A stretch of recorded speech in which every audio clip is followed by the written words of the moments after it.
प्रेम से बोलिए लक्ष्मी मैया की जय। शुक्रवार माता लक्ष्मी का प्रिय दिवस होता है। इस दिन माता लक्ष्मी का पूजन और व्रत किया जाता है। आज की इस वीडियो में मैं आप सभी को वैभव लक्ष्मी संपूर्ण व्रत कथा सुनाऊंगी। आइए सभी भक्तजन पूर्ण श्रद्धा और भक्ति के साथ इस कथा का मेरे साथ श्रवण करेंगे। वैभव लक्ष्मी जी की कथा के अनुसार एक बहुत बड़ा शहर था। उस शहर में लाखों की जनसंख्या में लोग रहा करते थे। पुराने समय में लोग मिलजुल कर रहा करते थे, एक दूसरे का सुख दुख समझते थे। परंतु नए जमाने के अनुसार लोगों का रूप भी बदलता गया। अब सब लोग अपने काम से काम रखने लगे। किसी एक को किसी दूसरे की परवाह ही नहीं होती थी। घर के सदस्य भी एक दूसरे की परवाह नहीं करते थे। भजन कीर्तन भक्ति भाव संस्कार जैसे मानो कम ही हो गए थे। दिनों दिन शहर में बुराइयां जैसे शराब जुआ व्यभिचारी चोरी डकैती ऐसे बहुत से पाप आदि बढ़ते जा रहे थे।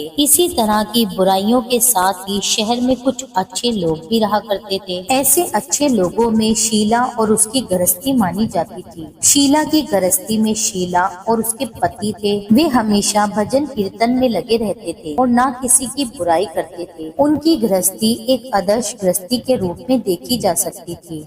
शीला की गृहस्थी इस प्रकार सुखी रूप से चल रही थी। परंतु कहा जाता है ना कि कर्म की गति तो अटल है, विधाता का लिखा कोई नहीं टाल सकता, ना कोई समझ सकता। इंसान का नसीब पल भर में राजा को रंक बना देता है और रंक को राजा। इसी तरह शीला का पति अपने पिछले जन्म के कुछ कर्म भोग रहा था। उसका बुरे दोस्तों के साथ बैठना उठना हो गया था। वह जल्द ही करोड़पति बनने का सोच रहा था। गलत तरीके से पैसा कमाना चाह रहा था, इसलिए वह गलत राह पर निकल पड़ा। वह भी जुआ शराब चरस गांजा ऐसी कई बुराइयों में फंसता चला गया। जल्दी पैसा कमाने के कारण वह लालच में दोस्तों के साथ जुआ खेलने लगा और अपनी बचाई हुई धनराशि पत्नी के गहने सब कुछ रेस और जुए में हारता चला गया। अब देखिए श्रोताओं, एक ऐसा भी वक्त था जब सुशील अपनी पत्नी शीला के साथ आनंद में जीवन जी रहा था। प्रभु के भजन कीर्तन में उसका मन लगता था। परंतु अब ऐसा समय आ गया कि उनके घर में दरिद्रता और भूखमरी फैल गई। सुख तो छोड़िए, उन्हें 2 वक्त का भोजन भी नहीं मिलता था। इस तरह शीला असह्य दुख सहते हुए हंसते हंसते प्रभु की भक्ति में लीन रहने लगी। अचानक एक दिन दोपहर को उसके द्वार पर किसी ने दस्तक दी। अब यहाँ देखिए श्रोताओं, वह भगवान का स्मरण कर ही रही थी कि उसके द्वार पर किसी ने दस्तक दे दी। अब शीला सोच में पड़ गई कि मुझ जैसे गरीब के घर इस वक्त कौन आया होगा, परंतु द्वार पे आए हुए अतिथि का आदर ही करना चाहिए। ऐसा सोचकर शीला ने खड़े होकर द्वार खोला। देखा तो सामने एक बूढ़ी अम्मा खड़ी थी। वे बड़ी उम्र की थी, किंतु उनके चेहरे पर एक अलौकिक तेज दिख रहा था। उनकी आंखों में मानो अमृत बह रहा हो। उनके चेहरे से करुणा और प्यार छलक रहा था। उनको देखते ही शीला के मन में अपार शांति छा गई। उनको देखकर शीला के रोम रोम में आनंद हो गया। शीला उन बूढ़ी माँ जी को अंदर लेकर आई। उनके घर पर बिठाने के लिए उन माता जी को कुछ नहीं था। शीला ने सकुचा कर एक फटी हुई चादर पर उनको बिठा दिया। अब वो बूढ़ी माँ जी कहने लगी, शीला तुमने मुझे नहीं पहचाना? शीला ने हिचकिचाते हुए कहा, माँ जी आपको देखते ही मुझे बहुत खुशी हो रही है और मन में शांति सी भी हो गई है। ऐसा लगता है कि मैं बहुत दिनों से आपको ही ढूंढ रही हूँ, परंतु मैं आपको पहचान नहीं पा रही। तब माँ जी ने हंसकर कहा, क्यों तुम भूल गई? हर शुक्रवार को लक्ष्मी जी के मंदिर में तुम भजन कीर्तन करने आती हो, तब मैं भी वहाँ पर आती हूँ और तुम्हारे भजन कीर्तन सुनती हूँ। हम हर शुक्रवार को वहाँ मिलते हैं। तुम लक्ष्मी जी के मंदिर में कितने मधुर भजन गाती हो। अब तुम मुझे मंदिर में दिखाई नहीं दे रही, तो मैंने सोचा कि क्यों न मैं तुम्हारे घर जाकर देख लूं, कहीं तुम बीमार तो नहीं हो गई हो। ऐसा सोचकर मैं तुमसे मिलने चली आई। तब माँ जी बोली, बेटी सुख दुख तो धूप और छांव के जैसे होते हैं। सुख के पीछे दुख आता है और दुख के पीछे सुख। धैर्य रखो बेटी, तुम्हें क्या परेशानी है? तुम अपने मन की बात मुझसे कह सकती हो, तुम्हारा दुख कम हो जाएगा। माँ जी की बातें सुनकर शीला के मन को शांति मिली। उसने माँ जी से कहा, माँ मेरी गृहस्थी भरपूर सुख और खुशियों से भरी थी। मेरे पति का नाम सुशील है। हम बहुत संतोष से रहा करते थे। ईश्वर की भक्ति के साथ हमारा समय व्यतीत हो रहा था। अचानक हमारा भाग्य हमसे रूठ गया। मेरे पति गलत संगत में बैठने लगे, गलत दोस्तों की वजह से शराब, जुआ ऐसी आदतों के शिकार हो गए। उन्होंने जुए में सब कुछ गवा दिया।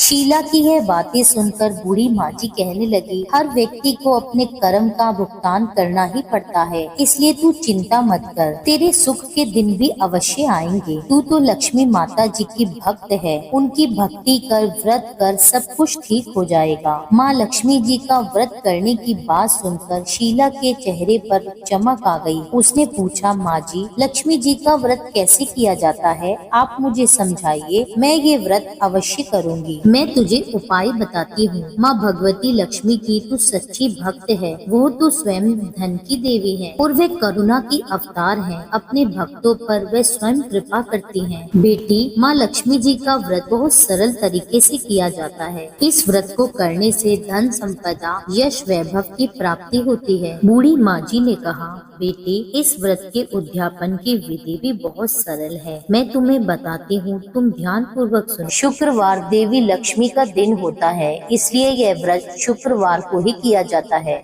व्रत करने वाले को सुबह स्नान आदि से निर्वित होकर भगवती महालक्ष्मी माँ, जय वैभव लक्ष्मी माँ का निरंतर जाप करते रहना चाहिए। सायंकाल में अपने घर के एक कोने में चौका लगाकर अथवा साफ करके एक पट्टा रखो, उसके ऊपर एक साफ स्वच्छ कपड़ा बिछाकर उस पर थोड़े से चावल रखो। फिर एक लोटे में जल लेकर उन्हें चावल के ऊपर रखो। लोटे के ऊपर एक कटोरी रखो, उस कटोरी में सोने या चांदी का कोई आभूषण रखो। अगर कोई आभूषण ना हो तो 1 रुपए का सिक्का भी कटोरी में रखा जा सकता है। इसके बाद एक घी का दीपक और एक धूप बत्ती जलाकर रखो। एक बर्तन में थोड़ा मीठा प्रसाद के रूप में रखो। प्रसाद में बतासे अथवा गुड़ भी रखा जा सकता है। पट्टे के ऊपर लोटे के पास सोने, चांदी या तांबे पर बना श्री यंत्र भी रखो। यदि धातु का श्री यंत्र घर पर नहीं हो तो कागज पर छपे श्री यंत्र को भी रखा जा सकता है। बेटी, भगवती लक्ष्मी को श्री यंत्र अत्यंत ही प्रिय है। पूजा करने और कथा कहने के लिए पट्टे के पास पूर्व की ओर मुख करके बैठो। सबसे पहले श्री यंत्र को श्रद्धा पूर्वक हाथ जोड़कर प्रणाम करो। फिर वैभव लक्ष्मी के ध्यान मंत्र को पढ़कर भगवती लक्ष्मी जी की स्तुति करो। जिन्हें संस्कृत में मंत्र और ध्यान कहने में कठिनाई हो, वे सरल भाषा में भी ध्यान और स्तुति कर सकते हैं। भगवती महालक्ष्मी दिखावे की नहीं बल्कि भाव की पूटी होती हैं। इसके पश्चात कटोरी में रखे आभूषण या रुपये पर हल्दी, कुमकुम और चावल चढ़ाओ। फिर दोनों हाथों से लाल रंग पुष्प माँ को अर्पित करके प्रसाद का भोग लगाओ। धूप दीप दिखाओ। पुनः लक्ष्मी जी की स्तुति करके लक्ष्मी महिमा गाओ और आरती उतारो। फिर मन ही मन में सच्चे हृदय से जय महालक्ष्मी माँ का 11 बार उच्चारण करो। इसके बाद 11 या 21 शुक्रवार को व्रत का संकल्प लेकर अपनी मनोकामना पूर्ण करने के लिए माँ से हाथ जोड़कर विनती करो। अंत में माँ का प्रसाद सभी में बांट दो। थोड़ा सा प्रसाद अपने लिए रखो। बाद में कटोरी में रखा हुआ आभूषण, रुपया और श्री यंत्र उठाकर रखो। लोटे का पानी तुलसी के पौधे पर चढ़ा दो। इस दिन पूरे दिन उपवास रखकर सायंकाल प्रसाद खाना चाहिए। यदि इतनी शक्ति ना हो तो एक बार शाम के समय प्रसाद खाकर सादा वैष्णव भोजन कर सकते हैं। इस प्रकार इस व्रत को शास्त्रीय विधि से करने से इसका फल अवश्य ही प्राप्त होता है। इस व्रत के प्रभाव से मनुष्य की सब विपत्तियां दूर हो, धन वैभव की प्राप्ति होती है। कुंवारी कन्याओं को मन भावन पति मिलता है। सौभाग्यवान स्त्रियों को अखंड सौभाग्य मिलता है। संतानहीन दंपति को संतान की प्राप्ति होती है। और भी कोई अन्य मनोकामना हो तो वह भी अवश्य ही पूर्ण होती है।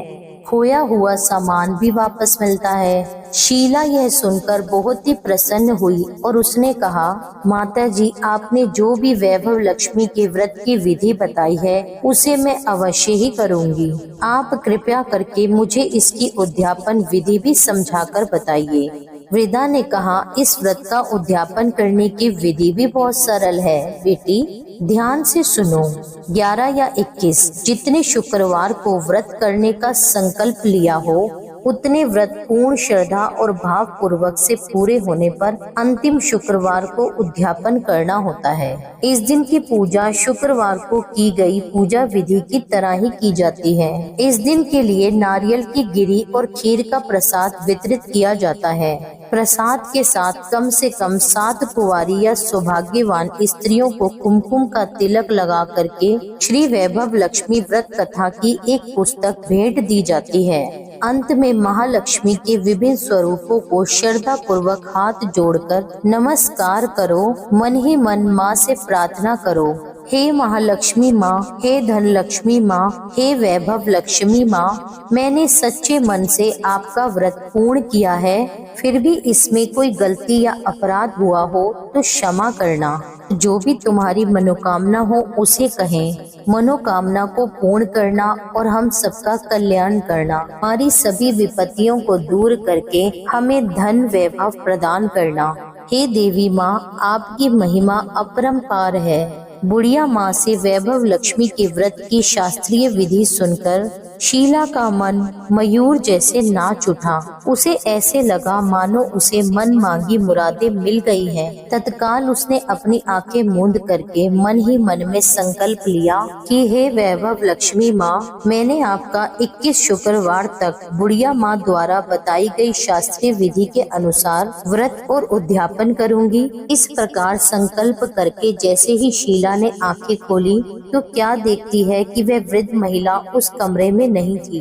उसने घर के बाहर जाकर देखा किंतु वहाँ भी उसे माँ जी दिखाई नहीं दी। उसे बड़ा ही आश्चर्य हुआ कि थोड़ी देर में ही वृद्ध माई कहाँ पर गायब हो गई। प्रिय भक्तों, वास्तव में वे साक्षात भगवती महालक्ष्मी जी ही थी, जो अपने भक्त शीला को वृद्धा का वेश धारण कर रास्ता दिखाने आई थी। अगले दिन शुक्रवार था। शीला सुबह नहा धोकर मन ही मन में जय माँ लक्ष्मी का, जय वैभव लक्ष्मी माँ का जाप करने लगी। सायंकाल के समय वह माँ वैभव लक्ष्मी की पूजा करने बैठी।